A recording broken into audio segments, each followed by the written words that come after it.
سلمان رشید صاحب لکھتے بھی بہت اچھا انگریزی زبان پہ، ان کو بہت خاص ایک ملکہ حاصل ہے، تو اس کے لکھنے کا بھی آپ کو بہت پرانا شوق ہے جہاں تک مجھے یاد ہے، اور سالوں سے ملنا جلنا نہیں ہو رہا، آن اینڈ آف ہوتا ہے. جب کوئی نئی چیز ڈسکور کرتے ہیں تو کامل صاحب کے پاس ضرور تصویریں لے کے آتے ہیں کہ اس پہ آپ اپنا آرکیٹیکچرل ہسٹورین کے حوالے سے بتائیں، تجزیہ.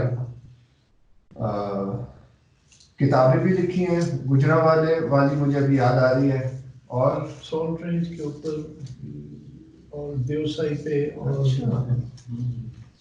جیلن پہ ایک کتاب جو کہ زبردستی لکھوائی گئی مجھ سے. باقی میرے وہ اینتھالوجیز ہیں نیوز پیپر آرٹیکلس کی. اچھا. ابھی ایک grand trunk road from Landi Kotal to Wagah UNESCO کا پروجیکٹ تھا، وہ بھی ختم کیا. اس میں بھی کامل صاحب کو کوٹ کیا ہوا ہے میں نے، وہ پرانا ہی کوٹ لے کے میں نے استعمال کیا، میرے پاس ایک جگہ پرزرو تھا.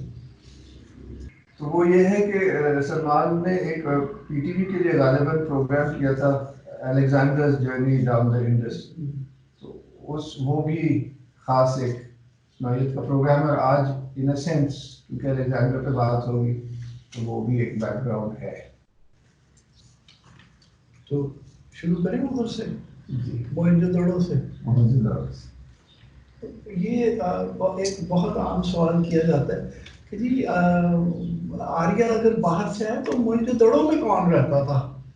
اور تو موہنجو دڑو میں وہ ہمارے آباء و اجداد ہی تھے ایک طرح سے، کیونکہ ہم میں ان کا بھی خون ہوگا ضرور، لازم ہے.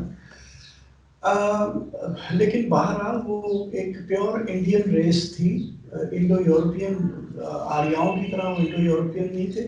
پھر اچھا لوگ پھر پوچھتے ہیں کہ جی آریہ کیا ہوا؟ یہ آریان یا آریہ سنسکرت زبان کا لفظ ہے جس کا مطلب ہے صاحب، جناب، it's a term of respect. تو وہ انہوں نے اپنے لیے خود ایجاد کی، کیونکہ ان کی اپنی زبان کی ہے، انہوں نے اپنے لیے خود ایجاد کی جب وہ یہاں پہ آئے. تو ہو سکتا ہے پہلے سے بھی استعمال کرتے چلے آ رہے ہوں، اپنے آپ کو آریہ ہی کہتے ہو جب کہیں سینٹرل ایشیا سے چلے. تو یہاں ایک جو بہت عام تصور تھا جسے ہم آرین انویژن کہتے ہیں، جو یہ پیورلی میرا ایک جو میں نے جو پڑھ کے اور سمجھ کے جو کہ اخذ کیا وہ یہ ہے کہ کوئی انویژن نہیں ہوئی تھی، وہ قتل عام نہیں ہوا تھا.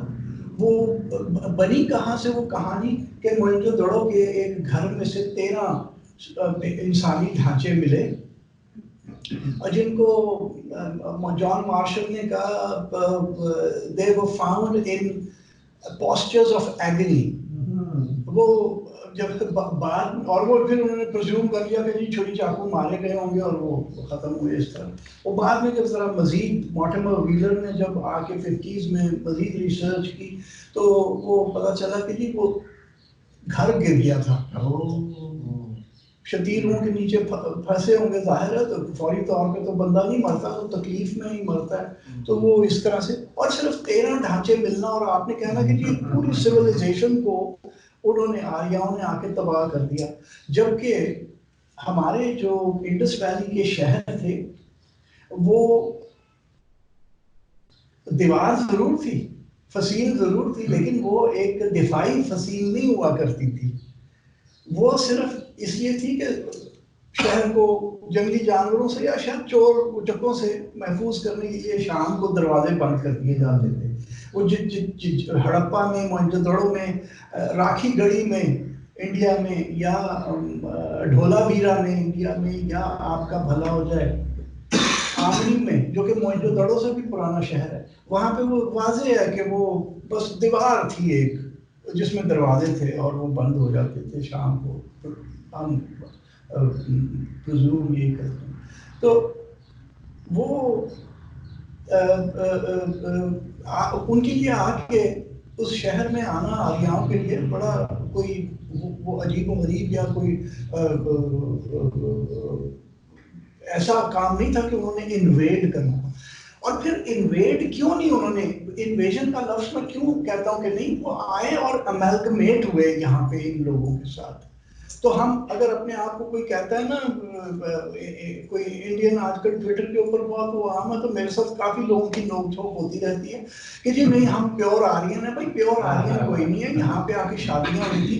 R1A1 جو آریانوں کا جینوم ہے, جینو ٹائپ ہے, وہ اس میں کچھ نہ کچھ ملاوٹ ضرور ہے. تو وہ کس طرح سے میں یہ کہتا ہوں کہ جی وہ آ کے انہوں نے آ کے اس جو یہاں پہ ایک یہ سپیریئر کلچر تھا. آپ دیکھیے کہ موہنجو دڑو, ہڑپا, کوئی سا بھی آپ شہر لے لیں, سڑکیں جو ہیں وہ اس طرح سیدھی سیدھی سڑکیں ہیں, اور پھر رائٹ اینگلز پہ انہیں دوسری سڑکوں نے کاٹا ہوا ہے. شہر پورا ایک جیومیٹریکل اس کے اوپر آباد ہوئے تھے. اور پھر جب وقت گزر گیا, جو موہنجو دڑو کے بعد جو آبادیاں بنی جنہیں آریائی آبادیاں کہتے ہیں, وہ آرگینک شہر تھے. وہ ایسے پلان شہر نہیں تھے, وہ آرگینکلی بڑھتے تھے. وہ پتہ کیا ہوا تھا کہ جو آریہ سینٹرل ایشیا سے آئے, ایک تو آ کے انہوں نے امیلگمیٹ کیا. میں امیلگمیشن پہ پھر واپس آؤں گا. انہوں نے آ کے وہاں پہ کیا ہوتا تھا کہ جب ان کی ویگن ٹرینز چلتی تھی تو کہیں جا کے جب پڑاؤ ہوتا تھا, سردار کی ویگن رک جاتی تھی, تو جو قریب اس کے اقربا تھے ان کے خیمے لگ جاتے تھے, اور ان کی ویگن ٹرینز ہوتی تھی, پھر سپاہیوں کے آگے لگ جاتے تھے. وہ ایک سینٹرل پوائنٹ سے اسپوکس کی طرح شہر باہر نکلتے تھے. آپ اپنے شہروں کو دیکھ لیں بعد کے کہ وہ تقریباً ویسے ہی ہیں. وہ جو پھر آریاؤں نے آ کے وہ جو ایک بہت بہترین سسٹم تھا اس کو خراب کر دیا, اور وہ آگے وہ ہیزرڈ ہمارے شہر بننے شروع ہو گئے. اور پھر مزے کی بات یہ ہے کہ ہم ان ہیزرڈ شہروں میں ہی رہتے رہے, آریا ہو گئے نا ہم بھی. اور پھر آ کے گریکس نے کہا کہ نہیں نہیں یہ طریقہ ٹھیک نہیں ہے. وہ تو ہم تمہیں بتاتے ہیں. آپ بھیڑ ماؤنٹ کا ٹیکسلا دیکھیں, اور اس کے بعد آپ سرکپ کا جا کے ٹیکسلا دیکھیں. بھیڑ ماؤنٹ کی سڑکیں ٹیڑھی پھیڑی ہیں, ادھر سے جاتی ادھر سے جاتی ہے, اور سرکپ کی جو سڑکیں ہیں وہ پھر وہی نارتھ ساؤتھ الائنڈ ہیں, اور باریک سڑکیں جو گلیاں ہیں وہ ایسٹ ویسٹ الائنڈ ہیں. تو وہ جو چیز ہم آج سے 6000 سال پہلے کر رہے تھے, جو کہ مہر گڑھ میں بھی وہی ہے. ہاں جی, مہر گڑھ goes back to 7000 BC. تو وہ جو وہاں ہم تب کر رہے تھے وہ پھر ہم بھول گئے. پھر یونانیوں نے آ کے ہمیں سمجھایا کہ نہیں نہیں نہیں یہ طریقہ نہیں, طریقہ ایسے, جن کو پتہ نہیں کہاں سے انہوں نے سیکھا. اچھا, اب واپس امیلگمیشن کے اوپر اگر آپ جائیں, تو جب آریہ آئے یہاں پہ, مہر گڑھ میں بھی وہ جیومیٹرکلی بنا رہے تھے. وہ بھی پرانا ہے, before Arya. 7000 BC. That's like 3000 years before Mohenjo-daro or something. ہاں وہ ہمارا پرائمورڈیل وہ شہر ہے. اچھا, اب آپ یہ دیکھیے کہ جب وہ یہاں جب وہاں سے چلے ہوں گے, آج سے 1800 BC ہم ان کی ڈیٹ مانتے ہیں نا کہ وہ سب کانٹیننٹ میں آریہ پہنچے. تو یہ میسٹوڈونز اور یہ جو تھے ہاتھی کی فیملی کے جانور, وہ کوئی آؤٹ سائڈ چانس ہی ہوگا کہ وہ ابھی سینٹرل ایشیا میں یا سائبیریا میں زندہ تھے اور یہ لوگ واقف تھے, یا کم سے کم کسی طریقے سے ان سے واقف تھے. تو یہاں آ کے اگر انہوں نے ایک دیوتا ہنومان بنایا تو وہ تو سمجھ میں آتا ہے کہ ان کو میسٹوڈونز کا اور میمتھس کا اور ان چیزوں کا پتہ تھا. تو انہوں نے کہا کہ یہاں پہ بھی وہی ہے. تو انہوں نے اور دیکھا انہوں نے کہ یہ اس کو پوجا بھی کرتے ہیں لوکل لوگ, تو وہ انہوں نے اپنا لیا.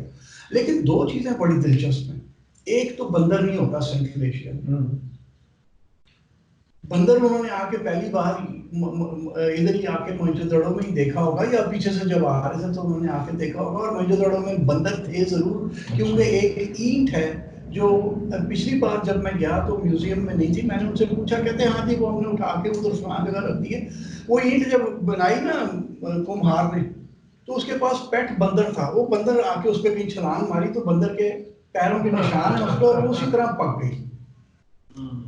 تو بندر ادھر تھا. بندر ہنومان, گنپتی مہاراج جو ہیں ہنومان, وہ آریاؤں نے یہاں آ کے پہلی بار دیکھا. اور انہوں نے یہاں عبادت کرنی اس کی شروع کی. پھر یہ مارک کنویا کی ایک کتاب ہے cities of the Asian cities of the Indus valley, وہ ہر ایک کو پڑھنی چاہیے. وہ ایک ماسٹر پیس کتاب ہے جو کہ پہلی بار چھپی، پہلی ایڈیشن اس کی آئی تھی 93 یا 4 میں. پھر اب 2-3 ایڈیشنز اور آ گئے ہیں اور تھوڑی سی اس نے اپڈیٹ بھی کی ہے. وہ ماسٹر پیس کتاب ہے. اس میں جو کور کے اوپر تصویر ہے اور ابھی تک ہر ایڈیشن میں وہی تصویر آ رہی ہے، وہ ایک دیوتا کی ہے جس کے سر پہ سینگ ہے، اس نے ظاہر ٹوپی پہنی ہوئی ہے اور ایک پیر شاید اس نے اسٹول کے اوپر یوں رکھا ہوا ہے، پیپل کے درخت کے نیچے بیٹھا ہوا ہے. ایک طرف چیتا ہے اور ایک طرف شاید ٹائیگر ہے. وہ کون؟ وہ شیو تھا. یہ یعنی وہ موہنجو میں پوجا ہو رہی تھی ایک ایسے دیوتا کی، تو جب وہ آئے انہوں نے اتنا ہیروئک ایک دیوتا دیکھا آریاؤں نے، تو وہ انہوں نے اس کو اپنا دیوتا بھی بنا لیا اور نام بھی شیو دے دیا. اس زمانے میں وہ کیا بولا کرتے تھے ہمیں کچھ پتہ نہیں ہے. ہمیں ابھی تک وہ رشیدہ کا پتھر روسیٹا سٹون نہیں ملا کہ ہم وہ، اور نہ ہی ہمیں کوئی اتنی بڑی عبارت ملی کہ ہم اس کو ڈسائفر کر لیں. تو ہمیں کچھ پتہ نہیں ہے کہ وہ کیا بولتے تھے. بس ایک وہ جو میسوپوٹیمیا کا جو بادشاہ تھا سارگون the second، میرے خیال ہے کوئی 2000 قبل مسیح میں، اس نے اپنے شہر کی جب وہ بات کر رہا تھا، میرے خیال ہے نینوے کی کر رہا تھا بات، تو اس نے کہا کہ میرا، اور دریا کے اوپر تھا، دجلہ کے اوپر وہ شہر تھا، تو اس نے کہا کہ میں اس شہر کا بادشاہ ہوں کہ جہاں جہاز آ کے رکتے، جس کی بندرگاہ پہ جہاز آ کے رکتے ہیں ملوہا کے دیش سے، اور وہ and they bring this red dog of the hunting the red dog of Meluha for hunting. تو وہ سائنس، یہ مارک کنویا نے لکھا کہ یہ ملوہا اس کا سندھ کا نام تھا. اب آف اینڈ مجھے یاد نہیں کہ اس نے کیسے یہ ڈیڈیوس کیا، لیکن اس نے کہا کہ یہاں، اور یہاں پہ کوئی کتا تھا جو بڑا مشہور شکار کے لیے تھا، دا ریڈ ڈاگ، لال کھلے بال ہوں گے اس کے. تو شہر یہ اور یہ ملک مشہور تھا، اور آریاؤں کے آنے سے پہلے بھی. تو پھر آگے آریا، اور انہوں نے کوئی تہس نہس نہیں کی، انہوں نے امیلگمیٹ ہوئے، وہ انہوں نے یہ کلچر بھی اپنا لیا، اور بس صرف ان کو کیونکہ رہن سہن کا ان کا طریقہ اور تھا. ہمارے یہاں اس طرح سے سرداریاں نہیں تھیں جہاں تک ہمیں پتہ چلتا ہے. وہ جو کنگ پریسٹ ہے وہ کنگ کم تھا، پادری ہوگا بس اپنا ان کے چرچ کا یا ان کے جو بھی عبادت کا تھا. تو لیکن اب کیا ہو رہا ہے، الیگزینڈر پہ ہم بعد میں جائیں گے، لیکن اب کیا ہو رہا ہے کہ یہ انڈیا کے اندر یہ جو رائٹسٹ لوگ آ گئے ہیں اور انہوں نے ساری چیز کو اوور ہال کرنے کی کوشش کر رہے ہیں. تو وہ یہ کہہ رہے ہیں کہ جو آریہ تھے وہ ایکچولی انڈیا سے چل کے پوری دنیا میں پہلے سینٹرل ایشیا سے ادھر نہیں آئے. تو ایک 2-3 چیزیں میں ان سے کہتا ہوں. ایک تو میں ہر ایک کو کہتا ہوں، اس پہ وہ چپ ہو جاتے ہیں. میں انہیں کہتا ہوں جی آپ مجھے 1700-1800 BC سے پہلے کوئی آریہ بیریئر ادھر دکھا دو. ایک بھی نہیں ہے. وہ اب راکھی گڑھی میں ایک عورت کا ڈھانچہ ملا اور ہڑپا سے بھی ملا. اب تو راکھی گڑھی والی کی تو انہوں نے DNA بھی ٹیسٹ کر لیا. جب ہڑپا والا ملا تھا تب DNA نہیں، وہ فزیوگنمی میجر کیا کرتے تھے اور اس سے وہ لگاتے تھے حساب کہ یہ رہنے والا کہاں کا تھا. تو وہ سب ہمارے لوکل ڈریویڈین لوگ ہی تھے. راکھی گڑھی والی بھی جو 2000 قبل مسیح کی ہے، 4000 سال پرانی ہے عورت، اور وہ پیور انڈین ہے with not a trace of the R1A1 DNA. تو اچھا اس کے اوپر کوئی بھی جواب دے سکتا ہے کہ وہ کیوں نہیں ہے، کہاں دکھا دینا بھائی، اگر ہے تو دکھائیے. تو وہ آئے باہر سے. یہ ادیرہ ایک جگہ ہے مردان کے قریب، پہاڑی کے اوپر ایک قبرستان ہے جہاں 92 میں بہت ہی معتبر آرکیولوجسٹ ہیں، سنا آج کل بہت بیمار ہیں، پروفیسر فرید خان، تو وہ ڈگنگ کر رہے تھے، انہوں نے یہ قبریں نکالی اور وہ آرین قبریں ہیں اور وہ 1700 BC پہ ڈیٹ ہوئی ہیں. تو کیسے فرق ہوتی ہیں آرین قبریں؟ وہی پھر اس زمانے میں بھی ڈی این اے نہیں تھا، اس کو انہوں نے میجرمنٹس کر کے یہ قبریں ویسے دیکھنے میں ویسے قبریں کچھ پرون لیٹے ہوئے ہیں، کوئی سائڈ پہ لیٹا ہوا ہے، ایک بیٹھی پوزیشن میں بھی ہے. مجھے لے کے گئے تھے وہ. How are they different from the pre-period? They are not different. وہی پتھر سے لائن کی ہوئی ہے. Just by the ڈھانچہ وہ جو بالکل اسکل کی میجرمنٹ سے انہوں نے وہ لگایا. تو وہاں پہ ہمیں کوئی اس سے پہلے کوئی آریائی قبر ہمیں نہیں ملتی، کوئی آریائی انسان ہمیں نہیں ملتا. تو یہ جو تھے ہمارے آبا اجداد، وہ آئے باہر سے، وہ وائلنٹ لوگ نہیں تھے. کیونکہ جو رگ وید لکھ سکتے ہیں نا لوگ، وہ اتنی خوبصورت اور اتنی پوئٹک کتاب ہے. اور پھر دیکھیے اس میں ایک بڑی دلچسپ بات ہے، وہ جس طرح سے سندھو کی دریائے، ہمارا دریائے سندھو جس کے اوپر ایک پوری سویلائزیشن ہے بات کی، جس طرح سے وہ اس کی بات کرتے ہیں، انہوں نے زندگی میں کبھی ایسا دریا نہیں دیکھا تھا. وہ جب آئے تو وہ مجھے لانی چاہیے تھی، وہ میں آپ کو پڑھ کے سناتا، میری تو آنکھوں میں آنسو آ جاتے ہیں جب میں وہ پڑھتا ہوں. کہ لب لباب یہ کہ یہ وہ دریا ہے جس کے اندر 7 دریا ایسے بھاگ کے آتے ہیں جیسے بھوکے بچڑے اپنی گائے ماں کی طرف بھاگتے ہیں. اور وہ 7 دریاؤں کے پھر نام گنا رہا ہے، کولمو، سواستوس، یہ وہ، یعنی کرم ندی، سوات، اور یہ سارے وہ نام گنوا رہا ہے. تو میں انہیں کہتا ہوں کہ یار یہ دیکھو، وہ ان کی ایک جو آرگیومنٹ اس کے خلاف ہے، وہ کہتے ہیں کہ جناب یہ تو بعد کی ہم ہے، یہ میں، اور وہ ہے بھی 51st ہم ہے میرا خیال ہے اس کی رگ وید کی. لیکن رگ وید کا جہاں تک مجھے پتا ہے کوئی ایسا آرڈر نہیں ہے کہ پہلے کی کون سی تھی یا بعد کی کون سی تھی. تو قرآن کی طرح مطلب وہ ارینجمنٹ اس کی بعد میں ویاس نے نہیں، رگ وید نہیں، وہ تو مہا بھارت ویاس نے لکھی، رگ وید کا تو نہیں. تو آئے باہر سے تھے وہ، ان ساری باتوں سے ہمیں یہ پتہ چلتا ہے. اچھا پھر دیکھیے، اگر آپ بہت فاسٹ فارورڈ کر کے آگے آ جائیں ریکارڈڈ ہسٹری کے زمانے میں، الیگزینڈر کے زمانے میں، تو ایک بات جو اس کے ہسٹورینز ہمیں بتاتے ہیں،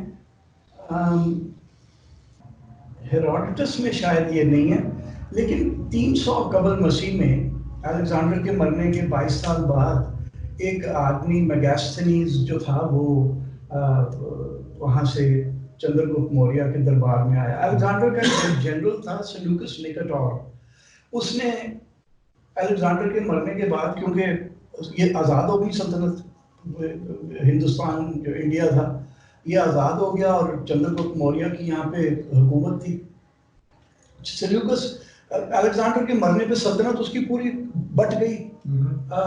ٹولمی کے پاس ایجپٹ آ گیا، سیلوکس نکاٹور کے پاس جو یہ تھی پرشین امپائر، اخیمینین امپائر، وہ اس کے ذمہ آ گئی، جس میں سیریا، ایران، ترکی کا کچھ حصہ، اور آپ یہ سینٹرل ایشیا. وہ پرڈیکاس، اور پرڈیکاس کے پاس گریس آ گیا. اس طرح سے وہ بٹ گیا سارا. تو سیلوکس نکاٹور نے کہا کہ میں ایک let me pull another Alexander on the Indian subcontinent. تو یہاں حملہ آور ہوا، یہ خیبر پاس کے نیچے بالکل جہاں پہ علی مسجد ہے، وہ جو میدان ہے وہاں پہ ہمیں جانا ہے. ہاں وہ ضرور جائیں. ہاں وہ اس اسٹرکچر کا ستیہ ناش کر رہے ہیں، وہ اس کو بچانے کے لیے کہہ رہے ہیں. اور ایک اسٹوپا جو ہے اوپر، تھوڑا سا اوپر جا کے، وہ کیا نام ہے اس کا، شفولا اسٹوپا. اچھا، بقول شخص وہ شفیع اللہ کے نام پہ ہے، وہ بدھسٹ تھا، پادری. وہ خیبر پاس میں علی مسجد سے تھوڑا ہی آگے آپ جائیں گے تو سڑک کے ساتھ آپ کو اوپر دکھے گا. وہاں پہ اب وہ فوج نے قبضہ کر لیا اور انہوں نے اپنی ایک بیرک بنا لی. تو اب وہ آپ جائیں گے تو آپ کو روکیں گے.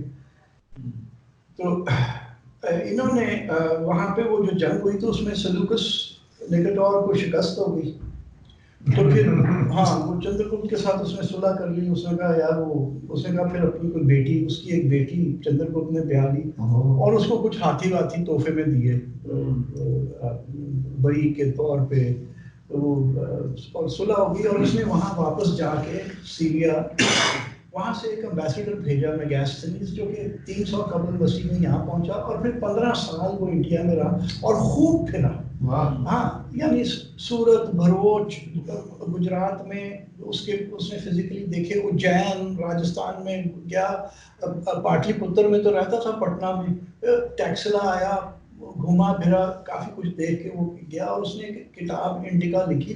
اس نے جس کو بعد میں 200 سال بعد آریان جو کہ الیگزینڈر کا ایک ہسٹورین ہے, اس نے مطلب کوٹ کیا بہت فریلی.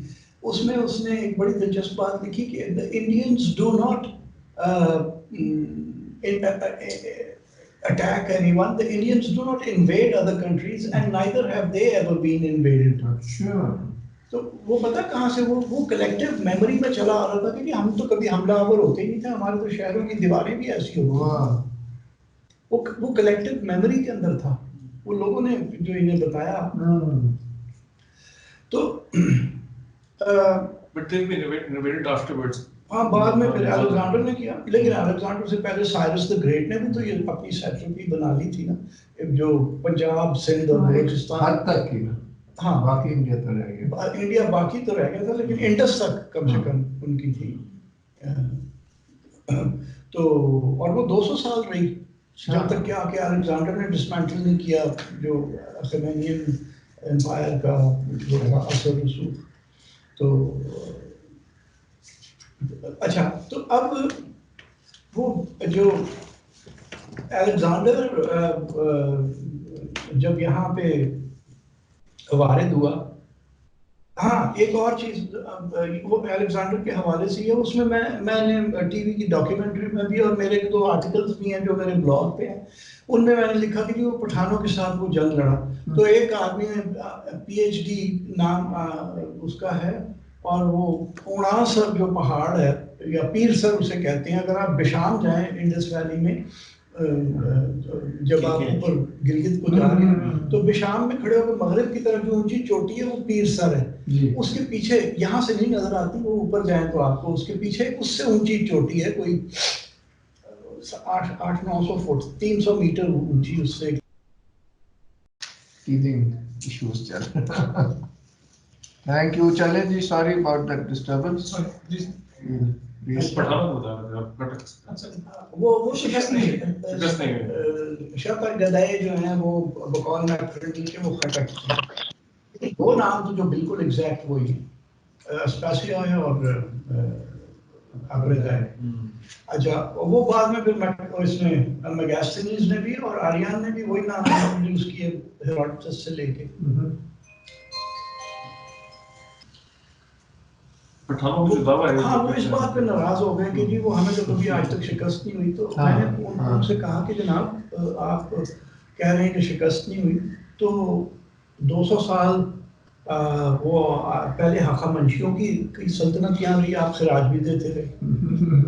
تو کہتے نہیں ہم نے کبھی نہیں دیا. میں نے کہا وہ پرسیپلس میں وہ جو فریز ایک بڑی مشہور ہے, اس میں پٹھان بھی ہیں,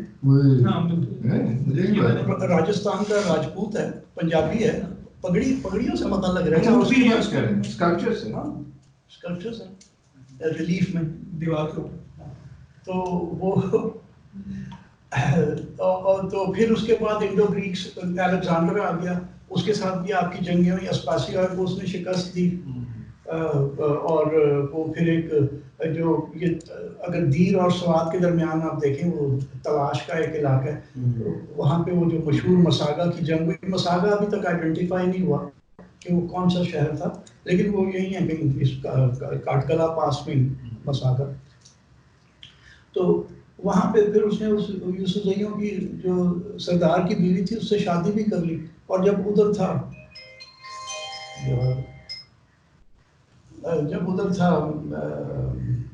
ملتان کے قریب گئی تو اس کو خبر ملی کہ تو بیٹا ہوا ہے اس کا. تو اچھا یہ جو یہ میں نے کیوں داستان شروع کی تھی یہ وہ پہلے وہ اوکے الیگزینڈر کیا الیگزینڈر کی ہم نے کیا بات کر رہی؟ وہ اس کے جنرل وہ جو تھا نا ہاں ملتان پہنچا تو اس کو خبر آئی. وہ یس that his Yusuf Singh wife had a child from a boy actually. So there should be some blood here, Greek blood among the Yusufzais at least. I think that's why the Yusufzais are the most civilized of them all. تو سارا سلسلہ ٹوٹ گیا. نئی چیز تو وہ اچھا وہ خیر کیا ہے کہ الیگزینڈر جو تھا وہ بھی I don't know why he came here in the first place. When he set out of Greece, it was only to avenge the horrible defeat in 480, 150 years before he came to India, at the hands of the Persians. He said, and the sacking of Athens by the Persians. Sure. That's why he set out of there. That was the purpose, to avenge that defeat. And once he got the Achaemenian treasure after transferring Darius, the objective suddenly changed, and he wanted to stand on the eastern shores, the farthest east he could ever go, and which brought him to India. Achha, now the very interesting thing is that there were battles as he came down.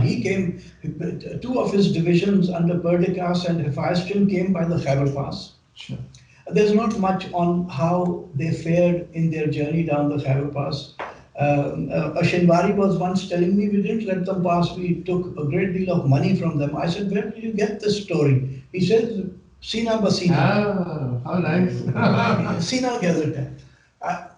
In the army, I spent some years in the army. In the military academy, they made us do this little exercise. On the first or second day of the military academy, they sat the platoon in a circle, and the platoon commander gave us, one of us, a little slip of paper with something written on it. And he says, you're not going to say this out loud, say it in the ear of the other, and it should go around all the way to So there were about 24 of us. In 5 seconds, from 48 ears and 24 tongues, the thing was completely changed. It was a very simple sentence. It became a very convoluted and idiotic thing. So I told him this, and he became very, very angry because it was logical, you know. Here were only less than 5 minutes, 48 years and 24 tongues, and the thing had changed. And he wanted me to believe that 23 years down, through hundreds of, in fact, thousands of ears and tongues, the thing would not change. But Alexander himself came to Bajor, and they reunited after Alexander had conquered Unasar and come down south again. They reunited in Pushkaravati, the ruins that you see outside Charsada. And Pushkaravati were the most glorious ruins in the entire Khyber Pakhtunkhwa. In 1992 with Professor Farid Khan, I went there, and the ruins were preserved, and he told me stories from those. You know, they had found a stone with an inscription in Kharoshti which told the story of this rich merchant who lived in this house. Wow. Everything is now gone. Yes, it's been destroyed. It's been robbed to pieces. 7 or 8 years ago, I went back to Pushkalavati after all those years, and I wanted to photograph this. So I found nothing. You know, the excavation was gone. There was this old man sitting, you know, I spent a good part of the afternoon there. It was now growing dark. I saw this old man sitting on a stone wall. So I said, Chacha, wo khudai kidhar hai? कहता अच्छा खुदाई खुदाई देखो सारा खुदाई I said where what khudai and then I realized everyone was at it, you know, with pick and shovel they were digging away, removing statues, sculptures to sell them off, and no one was bothered. My friends, some good friends were in the secretariat. I went and made a lot of noise. They tried to make some phone calls, but this was shortly after this decentralization. Archaeology will be done by this and that. No one wanted to own the place. They made it a provincial subject, no? Yes, So it just and destroyed it's been everything. completely ruined. So when the major battle that Alexander fought here in India was against Porava, Raja Porus. You see, in Sanskrit the name was Porava, and it was a family name. But on the tongue of in colloquial, it would have been Pora. So from Pora, the Greeks transliterated it according to their own usage into Porus. We have historians like our dear friend Itadaz Asan.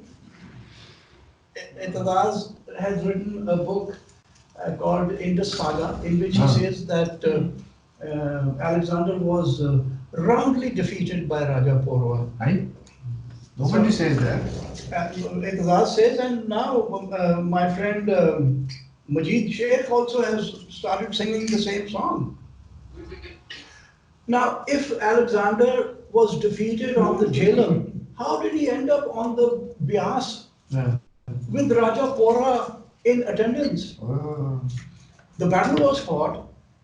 It was a very hard contest, but the Punjabis were defeated, and then there was this famous exchange of Raja Pora, according to Aryan, was 5 cubits tall. If you, the cubit has 2 measures, 22 inches or 17 inches. So even if you take the shorter measure, one is from Ionia and the other is from Athens, I think, something like that. But 22 and 17, even if you take the shorter measure, Raja Porava was about 7.5 feet tall. Alexander was only 5'7". So Aryan describes him extremely well, and he compares him in very lavish tones against Darius, who was the first to turn and run to save his skin. And here was this king who remained on the battlefield until the last of his units was not dispersed. And there's a very, I like to tell this story, when they were going to cross the Tigris to fight the Battle of Gaugamela, Alexander had only about 30,000 soldiers. On the far side, they had an infantry of 200,000 under Darius. So Parmenion, who had served Alexander's father also as his army as a general, he advised Alexander to mount a night attack. Wow. And Alexander said, I do not steal victory. And Parmenion said, if I were Alexander, I would do a night attack. He said, and if I were Parmenion, I would also do that. Alexander was a witty bastard. But on the Jhelum, he had 35,000 and there were about 25,000 Punjabis, and he stole a night attack, a night march. So I think he had a measure of the man he was going to face, because the king of Taxila, Ambi, was in attendance with his 5,000 troops, and he must have told him, "Banda data hai, Shah ji, bada wait."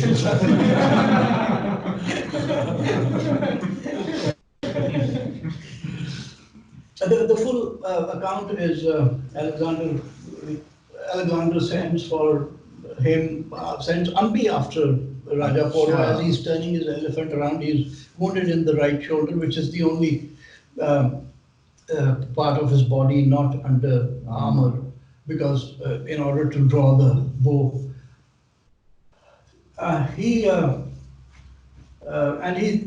sees Ambi drawing up in the chariot, and he launches a spear at him. So Ambi turns around, and then this master, a teacher who had been Raja Porwa's teacher as well, is sent after him, and he eventually agrees to come to asks for a drink of water and gets on the chariot with Meros and comes back to see Alexander. And then that is where Alexander says to him, "How should I treat you?" He says, "As a king ought." He says, "Well, you've answered the question from my side. Ask something for yourself." And he said, everything is contained in what I have just said. Nothing more needs be spoken. That is where peace was made. And there is a page in Aryan's Anabasis which gives the most glowing tribute to Raja Porwa. And incidentally, I have to tell you this. In 44 AD, 360 some years after the death of Raja Porwa, the city of Taxila has moved from here. After the collapse of the Mauryan Empire, the Indo-Greeks took over Taxila, Sialkot, Lahore, and all these places, and they moved the city to a new location, which is now called Sirkap. Sirkap had been destroyed and rebuilt in the past 300 plus years, and in 19 of the Common Era, an earthquake had again leveled Taxila. So in 44 AD, when Apollonius, a Greek philosopher, and his young protege, this polyglot, Damis, arrived in Taxila, they found the city being built all over again. And in a temple outside the city, where they had to wait for 3 years for permission to enter the city, they found brass murals, brass plate murals on a temple wall, on the temple wall, which showed Raja Porwa in defeat. And Damis, who was writing the diary on Apollonius's behalf, he says the figures and the painting is so true to form. It looks as if it's a real scene frozen on brass. And then they come into the city and they find they pass by another temple where they see similar plaques. And now Apollonius is told that these plaques were ordered by Raja Porwa when he heard of Alexander's death in Babylon. Now compare that man to our rulers today. Alexander had died in Babylon. His Greek garrison in Taxila and in Pushkalavati, Peshawar, in Swat, they all deserted. They ran off to fight the war of succession with Alexander's generals to take sides and win those big rewards. There was no one to tell Raja Porwa what to do. And Apollonius was told that the king ordered these plaques so that history may not be subverted. That was the measure of this man. Imran Khan or Nawaz Sharif or ye chuddu kahan se aa gaye? Hum to वैसे हुआ करते थे. We were made of that kind of stuff. कोई honor ही नहीं. Or even Bajwa. Watch your back. छुट्टे पढ़ रहे हैं, मैं एक्सटेंशन लेनी है मामा जी. तो वो देखिए, that was the measure of this man. And you know, it's not an Indian historian telling us this. I would have dismissed it as rubbish. This is a Greek philosopher who tells us this story. So, Majid Sheikh and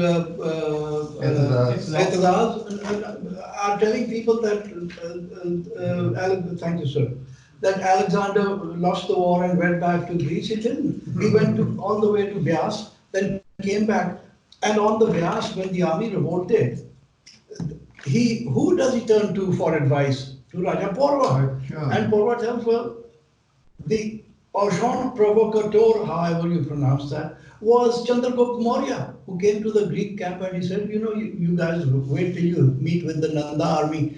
200,000 infantry, 50,000 elephants, 100,000 chariots, you're going to be mauled. And when this word came to Alexander, he turned to Raja Porwa and Porwa said, well, it is the greatest army in this part of the world. And then Alexander conveniently had this oracle tell him what, and an eagle flying overhead threw a stone which hit Alexander on the head, and the oracle said, this is a very, very bad omen. It was all orchestrated, of course. Alexander ordered these huge troughs to be built on the bank of the Bias, on the west bank of the Bias, so that people in the future would think that Alexander brought in an army of giants, and these were the troughs for their horses, which were of huge stature. That is where we get our stories, those 9-yard or 100-yard long graves of men being giants in the past. That is where the stories come from.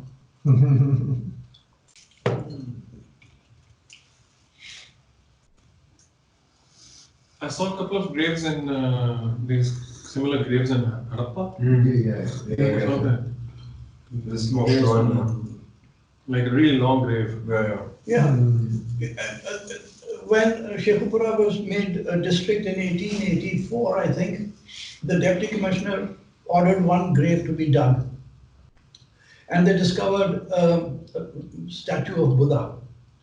You know? Amazing. Yes. Wow. You see, because the Buddhists worship the rising sun, Buddha was buried with his face to the east. So the alignment of the grave was north-south, the same way as Muslim graves are. हम Maghrib की तरफ मुँह करते हैं. So the alignment is the same. People have started saying these are Sahabis. And that men were giants in those days. So it is a sacred site. Interesting continuity. So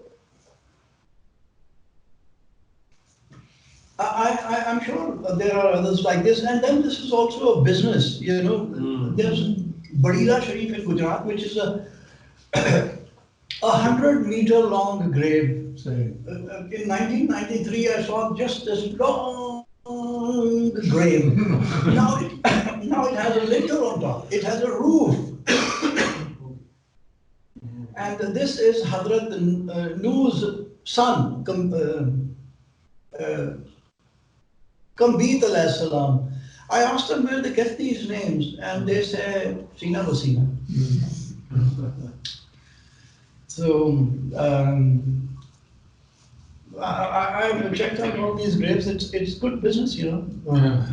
Creating a long grave and then graving it. For example, Panjgur, when Alexander was in Makran, it was a very hard passage from Lasbela to Turbat. अच्छा, वहाँ भी था. हाँ. पंजगुर, वो तो बलूचिस्तान में. हाँ, अच्छा.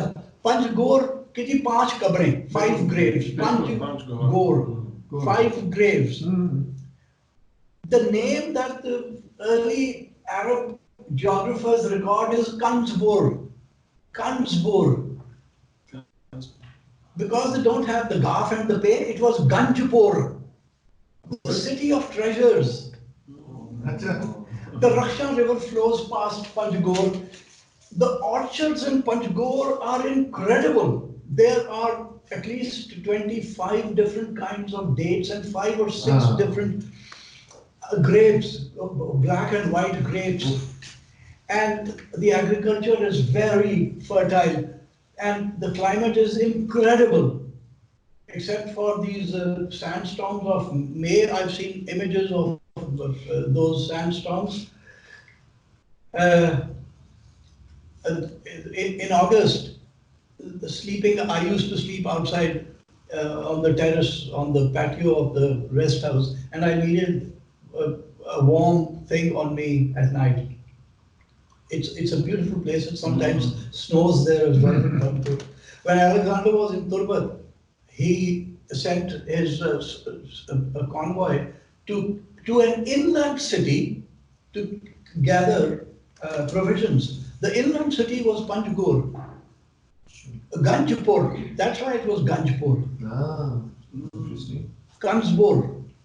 And the interesting thing is that Arab geographers also refer to Turbat as Qabr.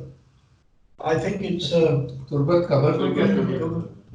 In Arabic it's Qabr, in Persian it's Turbat. Interesting. What I presume is that there was, when the Arab geographers arrived here in the 10th century, there was at least one grave in Turbat or a bunch of graves there, and these graves went back to Alexander's time because they were famous graves for the people to call the city in Persian Turbat and in Arabic Qabr. But only one geographer calls it Qabr. Everyone else either called it K, because again they didn't have the Che, Kage, they called it Kiz Makaran. Marco Polo also called it Keso Makaran. The whole country was called Kage Makaran. And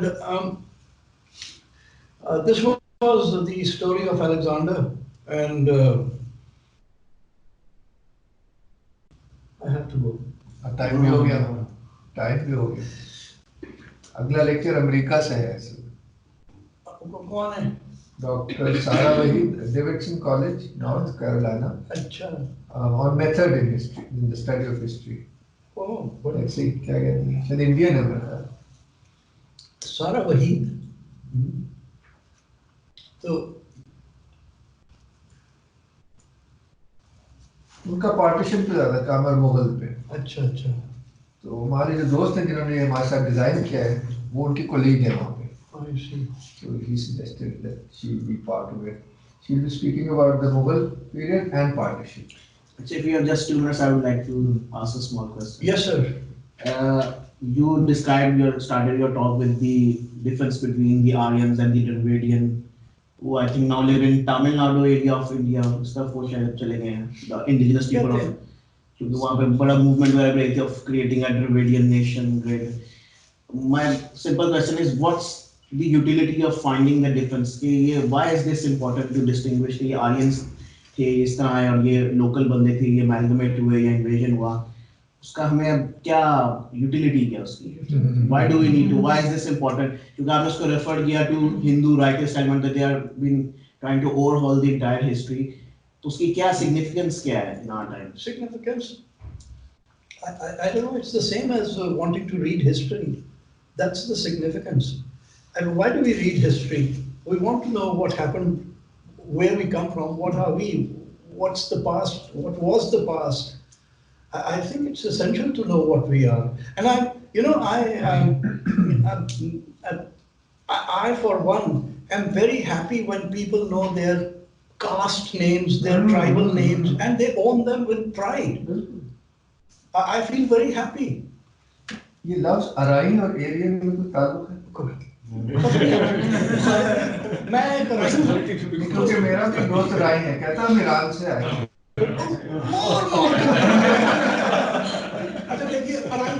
Every Arain has invented this illegitimate father. हराम का बाप इजाद किया हुआ है अराइयों ने अपने लिए, जिसका नाम रखा है सलीम अल राई.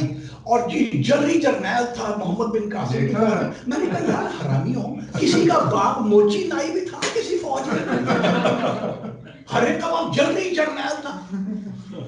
तो पूरी एक किताब लिखी हुई है जनरली जर्नैल के ऊपर।